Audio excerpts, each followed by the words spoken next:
It's me, Erika Girardi, and no, I didn't get my hair done at Beverly Supercuts. You think I give a f*** about saving money? I don't. I flew my glam squad to Dubai, Hong Kong, Berlin, and back here again just to do my hair. Why? I don't know, who gives a f***? I spend $40,000 a month on a team of experts who came up with the idea to put my hair in a fucking ponytail for 3 episodes. So what? I don't give a f***. I'm too busy writing a second book that my husband and mother will not read. Weird? What do you mean weird? I don't think it's weird. Are we done here? Hi everybody, it's me, Jill, and welcome to Jill Informed. This is the recap of The Real Housewives of Beverly Hills, Season 8, Episode 21, maybe? I'm actually not sure. But this is the reunion, Part 3, the finale. Okay, first of all, I'm cracking myself up because this is my Target t-shirt that I'm using as an Erika Jane outfit. I have to get these hangers out. All right, here we go. Oh, and my ear cuff that I fashioned out of tinfoil. I am nothing if not resourceful.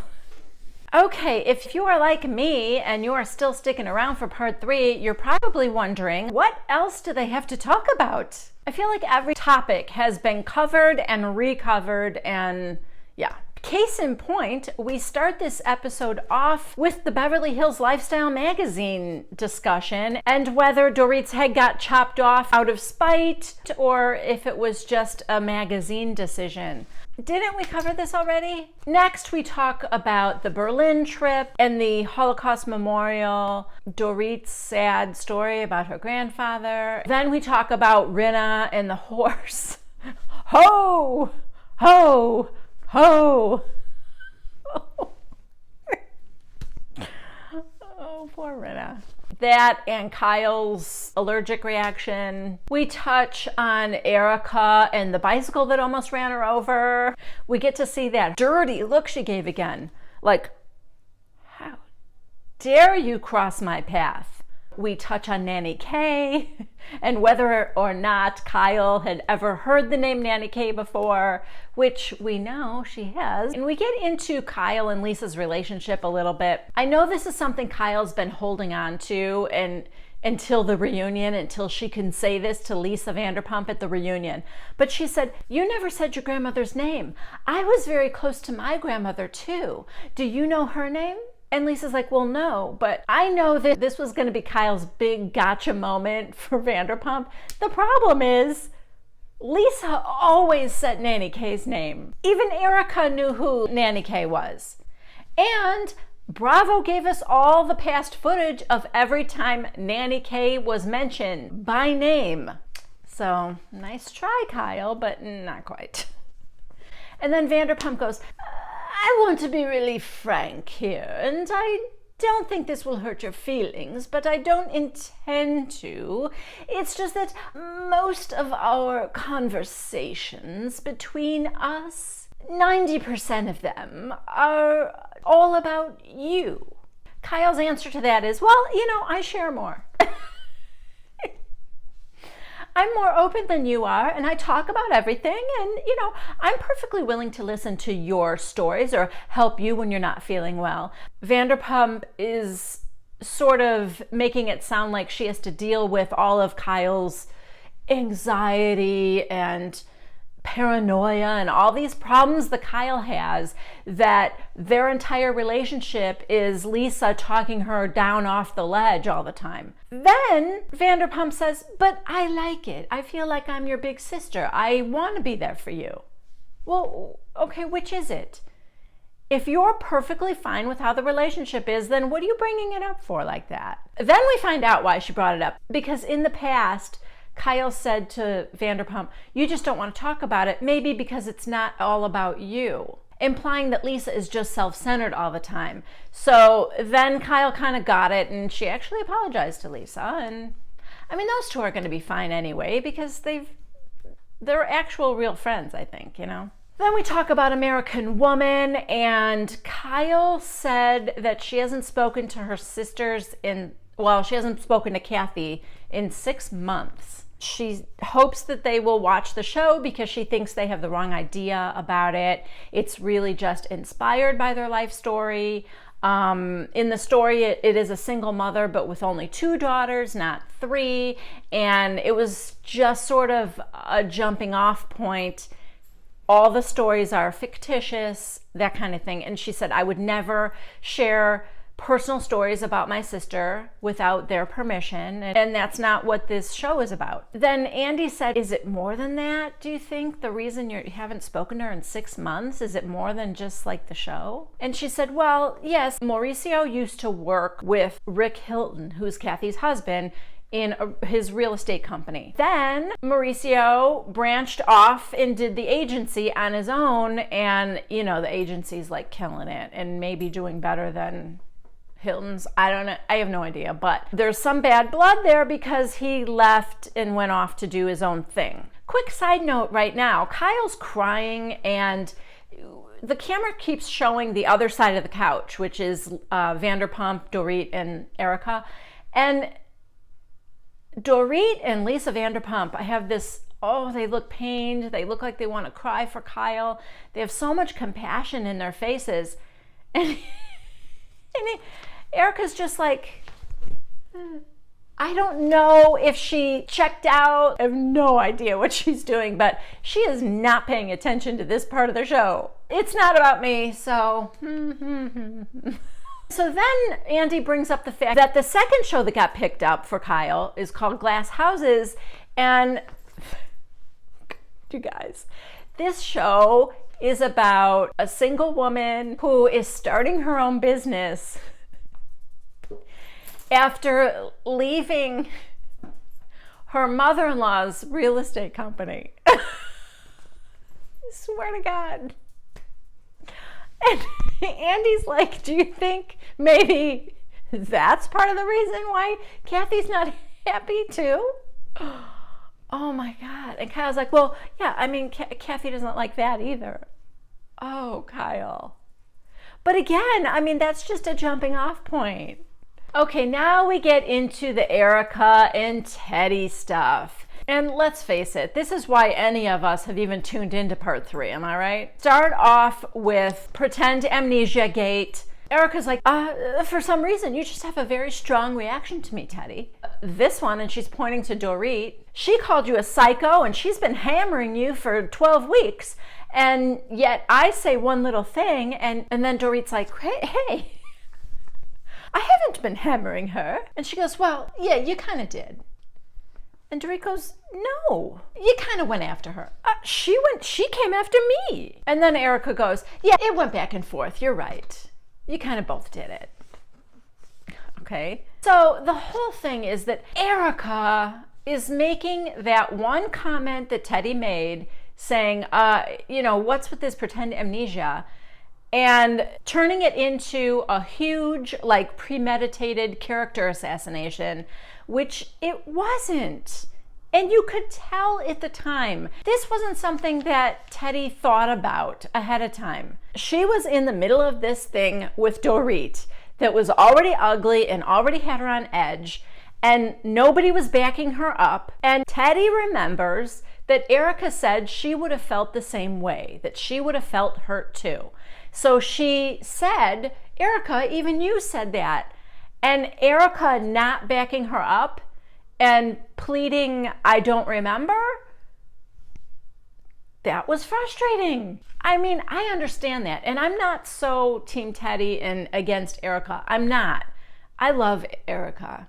I do. But in that particular situation, if anybody's making a big deal out of it, it's Erika.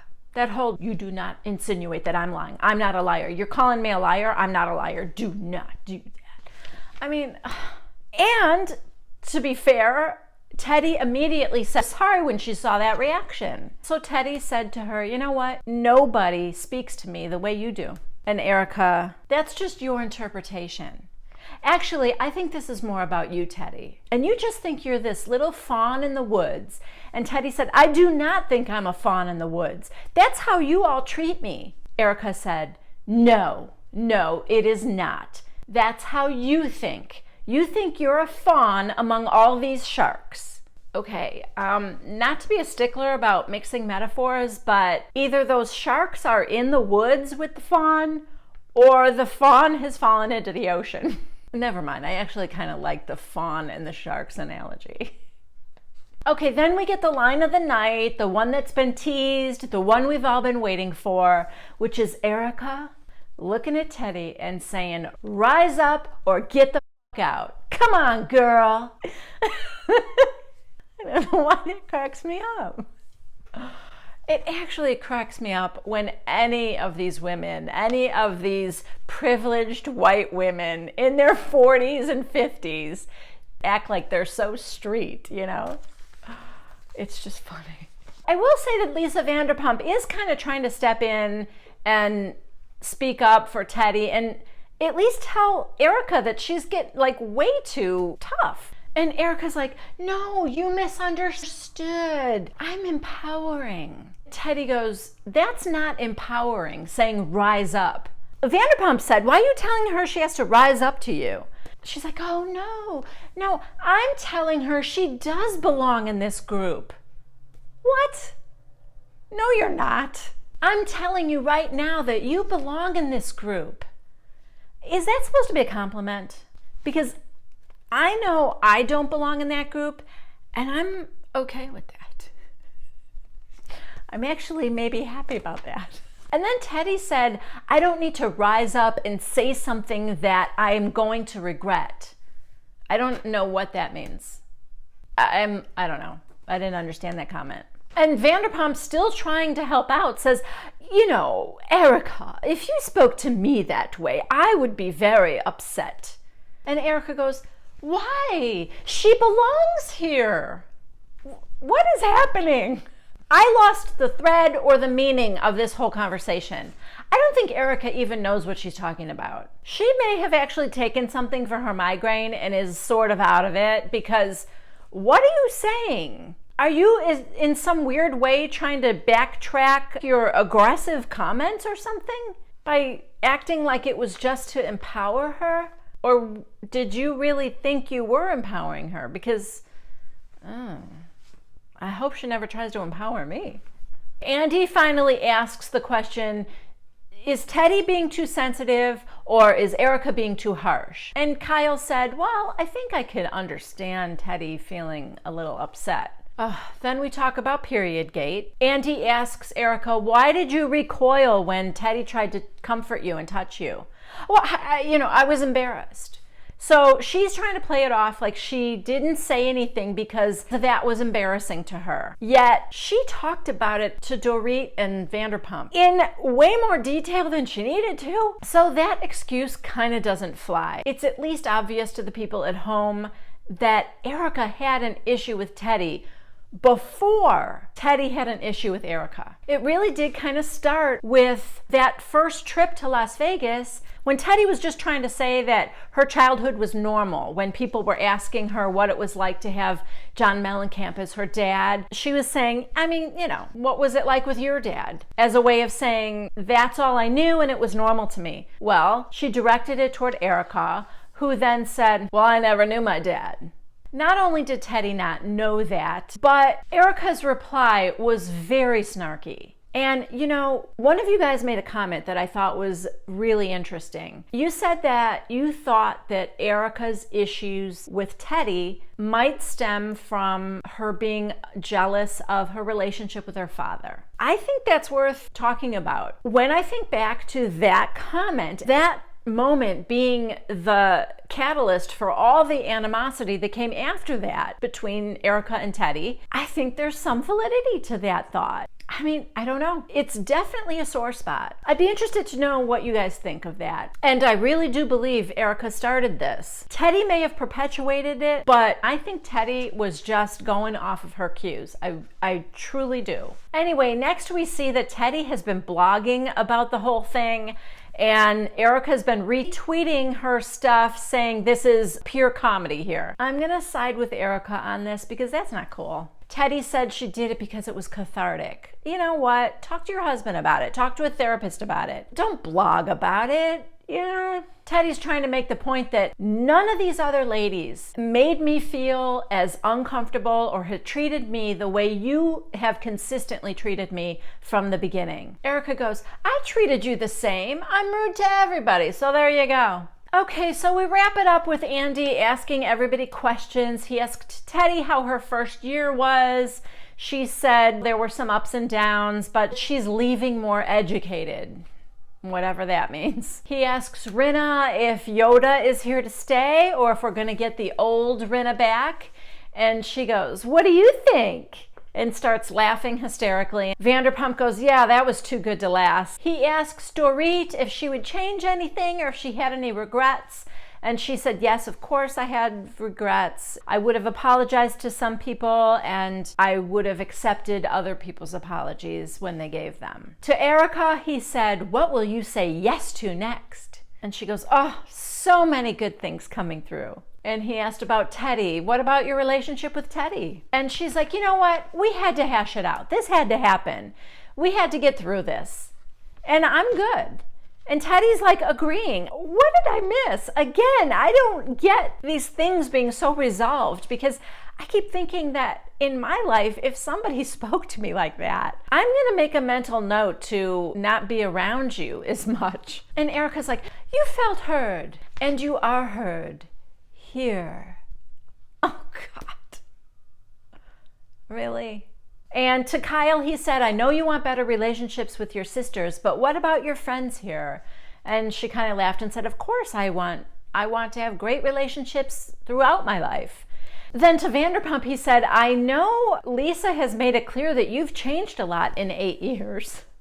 But how have you grown in 8 years? And she said, well, I think Kyle has maybe taught me to be a little bit more open, and she wants to be like a better friend. And so then she said, and for Dorit, she wants the audience. This is the second time she talked about how Dorit's coming off to the audience. She said, I think Dorit has been misunderstood. And she wants the audience to give her another chance because she has a kind heart. Give her another chance? Are you kidding? Dorit has to come back. She carried this entire season on her little Beverly Beach shoulders. I would have it no other way. And I don't want her to come back all neutered like Rinna did. I need my Dorit to be exactly the same. And then Andy brings out champagne from Germany in beer steins. Oh, well, except for Dorit, who gets hers in a champagne flute. They have a toast, and that, my friends, is where season 8 ends. Although there is going to be a Secrets Revealed episode next week. I did a recap of the Secrets Revealed episode for New Jersey, and it was good. I mean, we got to see Danielle's proposal and Danielle having sex in the bathroom of Gorga's restaurant. So there were some gems there. I don't know that this one has anything left to reveal, but I'm a sucker, so I may or may not be back here for that, just in case I'm not. Thank you guys so much for sticking with me this season. I appreciate you more than you will ever know. I really, really do. If you're watching New York Housewives, catch me over there. If you're not watching, are you crazy? That is the best. You gotta get on it. We are only like at episode 6, I think. So it will be very easy for you to jump on in and catch up. All right, thank you so much. I love you guys. I will see you next time. Bye-bye.